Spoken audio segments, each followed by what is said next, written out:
I meet Donald when I am 21 and a housekeeper in upstate New York, about 6 months after arriving from the Netherlands.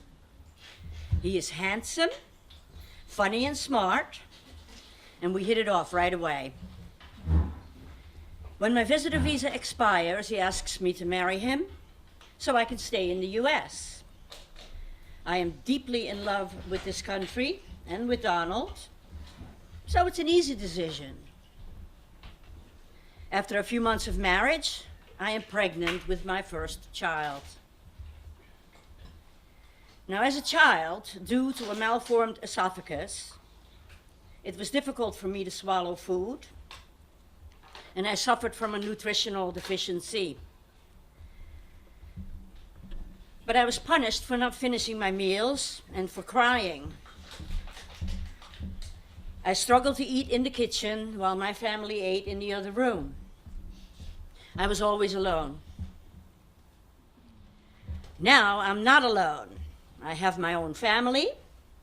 I love being a wife and mother. I love domestic order and making sure everybody is comfortable, fed, and warm.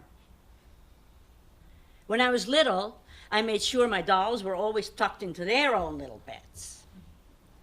I feel the same pleasure watching my children sleep in their cribs. I have had a lot of jobs making other people comfortable: geriatric and hospice nurse, house cleaner, baker, line cook. Now, I don't want to ask Donald where he goes when we're at the beach and he suddenly disappears, or on a date night when he leaves me sitting at the bar for 15 minutes. But when I'm pregnant with our second child, he tells me where he disappears to. He tells me that he's gay and is having sex with men, willing strangers, as often as he can. Instead of feeling sad for myself, I feel bad for Donald. He is a severe alcoholic, and I'm sorry he feels he must live this secret life. And I continue to care for him and the children. I manage the housekeeping and cover for him when he misses work because of his drinking. Now, I'm so busy I don't realize I'm devastated and depressed. Deep down, I don't believe I'm even worthy of a good marriage. Donald and I have agreed to pursue our own sexual lives. And I meet a new man, and I move in with him. I still care for Donald and the children, and I see them every day. Life with a new boyfriend is more conventional. We go to work, come home. I do the housekeeping, of course. Come to think of it, it's actually pretty boring. He's not even that smart. When I get pregnant, he pressures me to have an abortion. I want to keep the baby, but I know it's not economically prudent to do so by myself, and I agree. After the abortion, I am more depressed than ever. I am exhausted, and I struggle to function. But I have to keep going, keep taking care of everybody. I become addicted to cocaine, which helps at first, but I need alcohol to come down. Then I need cocaine to wake up, and on and on. I never rest. It is a dark spiral into a living hell.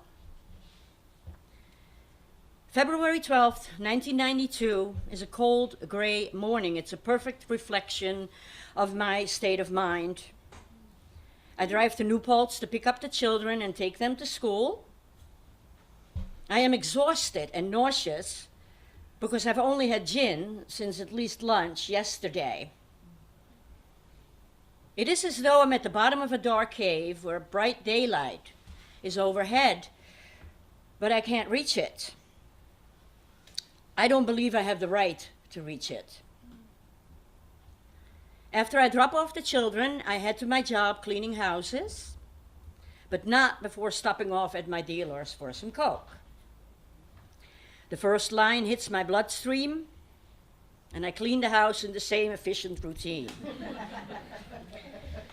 I still love discipline and order, but the Coke keeps calling me to do more to keep from coming down.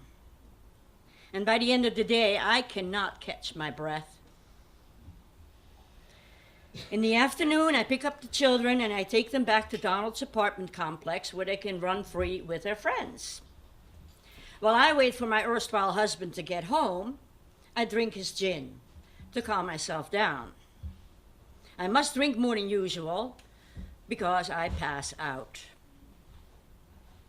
Donald wakes me from my stupor. "Your boyfriend called," my husband says. "He's irate. He wants you home, now."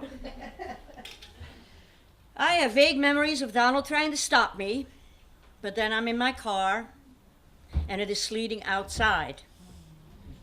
The windshield is icy, and it is so dark. I can barely keep my eyes open. I am so fucking tired. My last memory is of driving through a traffic light. My next memory is waking up as emergency technicians are strapping me onto a gurney. "Have you been drinking?" "Yes." My front teeth are broken, my mouth is bloody, and I stink from the gin. But a feeling of relief is slowly working its way through me. I know I'm in deep trouble, and yet I have no fear. I am arrested, handcuffed, and driven to the county jail. When I'm taken to my brightly lit cell, I fall deeply asleep, finally able to rest. I am at the end of my rope, and it is time to let go. When I drove through the traffic light, I rear-ended a woman ahead of me, and she was seriously injured. I plead guilty to vehicular assault and spent 7 months in the Ulster County Jail. I choose to enter a community corrections services, a year-long rehabilitation program that includes therapy for me and my children. 26 years. I am still free of addiction. The boyfriend is long gone. He dumped me the day after I was arrested, actually.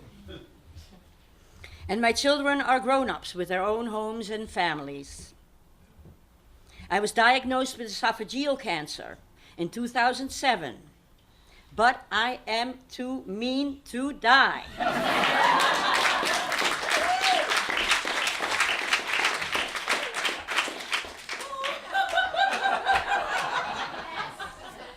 Donald committed suicide in 2013.